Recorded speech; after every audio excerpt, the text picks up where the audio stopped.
Hello everyone, welcome back to the channel. Is your Facebook app outdated? Updating is super simple and keeps your app running smoothly. Let's dive into the steps. The first step is to open the App Store on iPhone or the Google Play Store on Android. For iPhone, tap on the App Store icon. And for Android, open the Google Play Store. Then you search for Facebook in the search bar.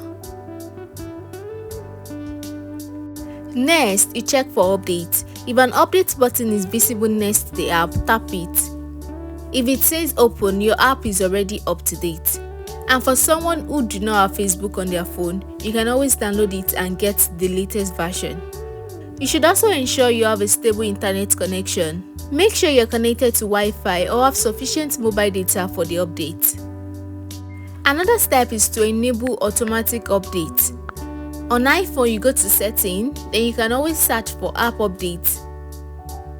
Then you ensure that it's toggled on. For Android users, open the App Store, then tap on your profile icon, go to Settings, then Network Preference, then you click on Auto Update App. And that's how you update your Facebook app. Easy, right? Like this video and subscribe for more quick tips, and I'll see you next time. Bye bye.